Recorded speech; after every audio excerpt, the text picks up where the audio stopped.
Welcome to Motors Track Test Series, where we take the latest and greatest performance cars to the limit at the challenging Bryant Park Hill Climb circuit.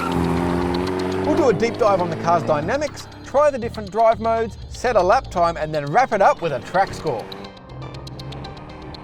Today's track test is all about the new Hyundai i30N DCT, one of the very hottest hatches you can buy right now. I'm going to run you quickly through the specs, show you what's changed, then drive it as hard as I can and set a lap time. So hit the time codes below if you want to skip ahead.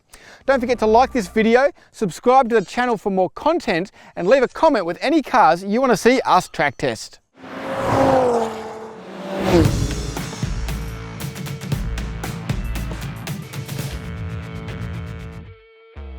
The big news with the updated i30N is the arrival of a new 8-speed dual-clutch gearbox, but there have been plenty of other changes underneath the skin.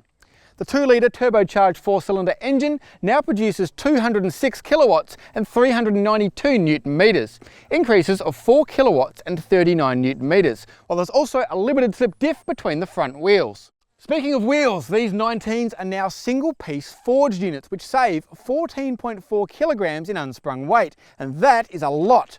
The front brake rotors are now 15 millimeters larger, and there are revised springs, bushes and dampers, while front negative camber has increased from 0.8 to 1.7 degrees.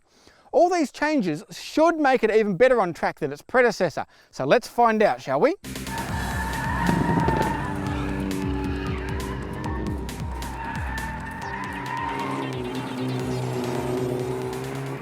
So I have very fond memories of the i30N at Bryant Park because I actually won a hill climb here in this car's predecessor, which had very little to do with me and a lot to do with the excellence of that car. It just worked so brilliantly around here.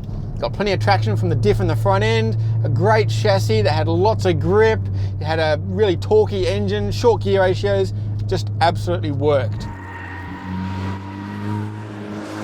So, have the changes made to this car made it even better? And the answer to that is absolutely yes.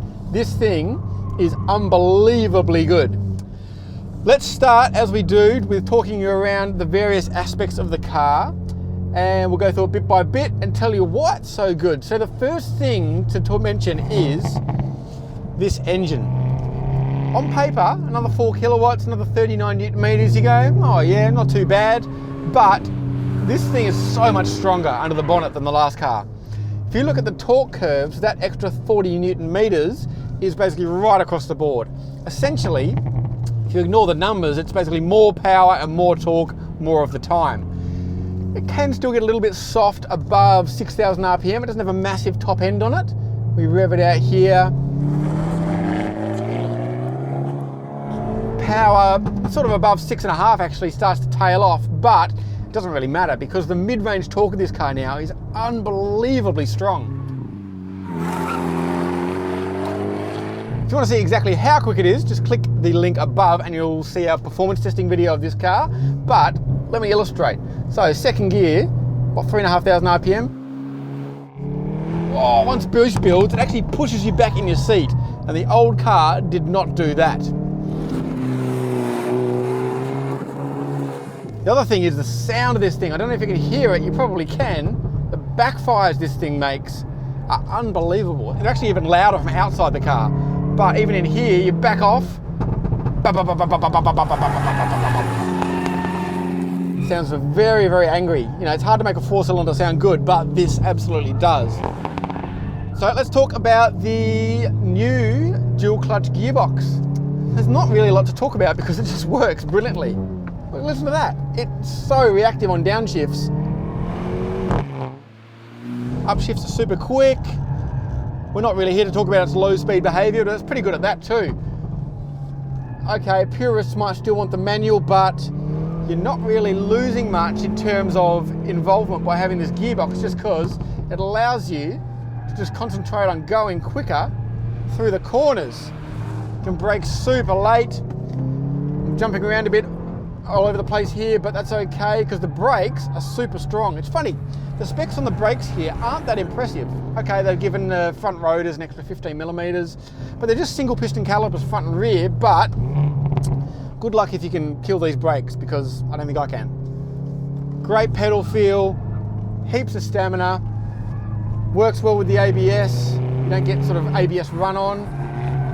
It is super polished in terms of going and stopping, which we've covered so far. Spot on. The real highlight of the i30N though is its chassis, and they've made it, again, even better. Initially, it's a bit strange because the steering is really quite weighty. You've really got to put some effort into it, which usually I'm against. I prefer a bit of a lighter wheel, but it's just so accurate. It gives you so much feedback about what the front tyres are doing. Just, you can hold it right on the edge of exactly the amount of understeer you want. You know, the front tyre sliding across the road, it's still front wheel drive, but you just got so much communication, you can drive it right on the limit without any worries really. It's just clearly been developed, this car, by people who absolutely know what they're doing. And I kind of feel like the original i30 was their toe in the water. Like, they did the best they could and they, you know, released the product and then went, oh, I know what we forgot.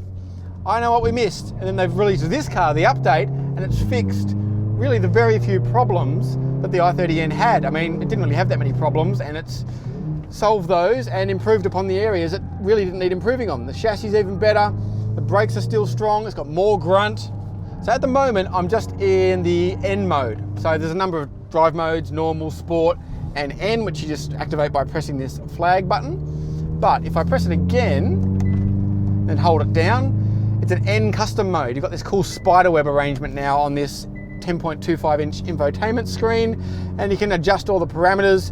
So all I've really changed is basically got everything in full attack, except the ESC is now off, and the suspension is in Sport rather than Sport Plus. I don't know, I'll probably put it back in Sport Plus for the laps, but Sport just gives us a bit more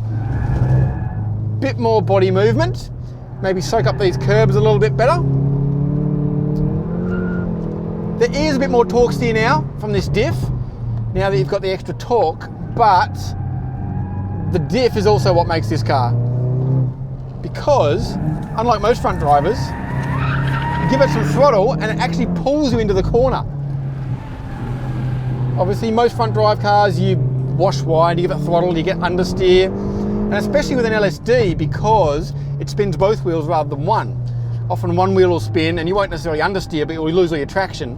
Whereas with an LSD, you get more traction, but if you do brake traction, the front end washes wide. Whereas this, because it's electronically controlled, it can adjust the power between the front wheels and run a bit wide, give it throttle, and it actually pulls you towards the apex. It is awesome. Last but not least, there is this chassis, which is kind of everything you'd want from a hot hatch. I know it sounds like I'm just heaping praise on this thing, but it is an awesome car. It is so much fun to drive on the road and here on the track. Like, it doesn't wilt at all. It's not like it's a great road car and then you bring it on track and it sort of feels a bit out of its depth. It feels absolutely up for it. And don't forget, Hyundai is happy to give you a track warranty, so you don't even have to worry about things blowing up.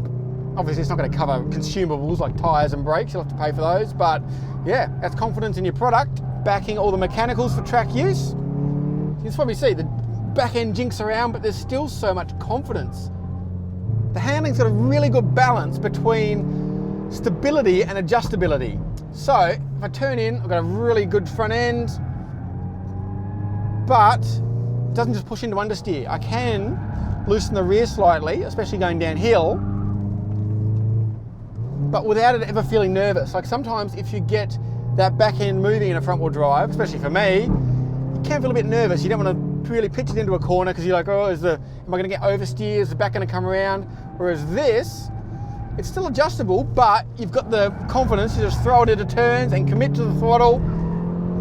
Coming down this hill, there we go, 4-wheel slide, love it. So, given I've just spent the last, 5 minutes or so talking about how good this thing is, let's see how quick it is.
The i30N's best effort was a 1 minute 8.7 second lap. I thought it might be a little quicker than that, but it struggled with understeer in the constant tight corners. The last i30N was one of the best hot hatches around, yet this new one improves on it in almost every respect. It's somehow both quicker and more entertaining. I think a quicker track might suit it slightly more, but even so, it gets a track score of 9.5 out of 10. Simply put, it's one of the hot hatch greats.